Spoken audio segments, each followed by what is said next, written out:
Bon matin tout le monde, aujourd'hui c'est mardi, puis je m'apprête à faire le deuxième café de cette vidéo. Puis aujourd'hui je pense que je vais faire un misto, qui est quelque chose que vous avez peut-être jamais entendu.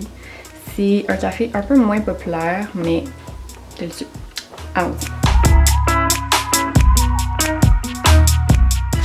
Ok, donc pour le misto, ça c'est un drink qui est un peu plus grand, donc on peut dire que ça va dans une tasse qui est traditionnelle, fait que juste une tasse normale là, que vous mettriez un thé ou n'importe quoi dedans.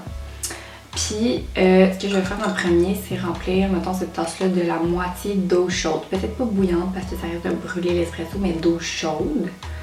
Puis après ça, je vais mettre le jet d'espresso, puis à la fin, je vais remplir le reste de lait moussé. Fait allons-y. Ah oui, pour le café, hier je disais que j'avais pris tout caféiné, mais c'était pas une bonne idée. Fait qu'aujourd'hui je vais retourner à mon moitié caféiné, moitié décaf.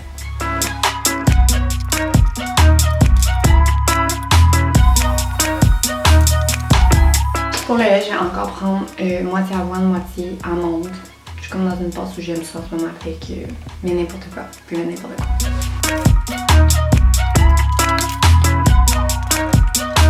Pour la quantité de lait pour celui-ci, j'en ai mis environ jusqu'ici. Donc la moitié du pichet peut-être. Vraiment moi hier c'était peut-être le 3/4.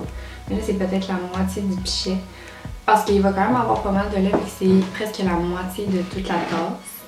Mais non plus pas autant qu'un latte. Parce que justement c'est pas comme la composante principale.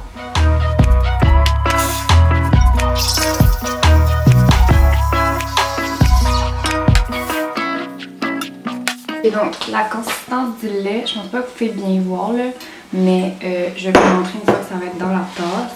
C'est un peu plus moussé que le latte, mais ça peut être la même chose que le latte, mais c'est juste parce que le reste, c'est de l'eau et du café, donc c'est majoritairement de l'eau, fait que ça va devenir plus liquide plus rapidement. Fait que c'est pour ça que j'aime ça, peut-être faire une mousse dans le lait qui est un peu plus épaisse, comme ça la texture globale va être meilleure.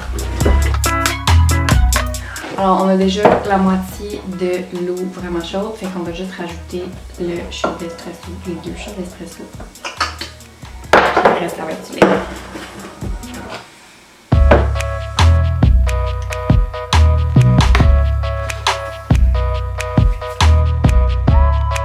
Donc et voilà ce que ça donne. C'est pas un café qui est censé être très joli parce que justement c'est un peu difficile de faire des dessins dans quelque chose qui est aussi liquide, mais c'est ça, c'est assez grand.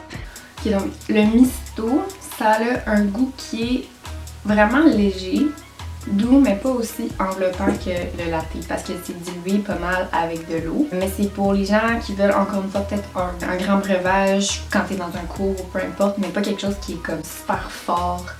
Puis quelque chose qui est plus léger aussi, parce que comme je disais, certaines personnes peuvent trouver que le latte est un peu trop lourd. Puis pour la composition, c'est ça, comme je disais tantôt, il y a la moitié d'eau qui est chaude, pas nécessairement bouillante, 2 onces de shot d'espresso, puis ensuite le reste c'est du lait. Donc pour les quantités c'est assez variable, il n'y a pas nécessairement de format standard, à part si on travaille dans un café, c'est sûr que oui. Mais c'est pas mal au choix, ça va plus par proportion pour ces breuvages-là.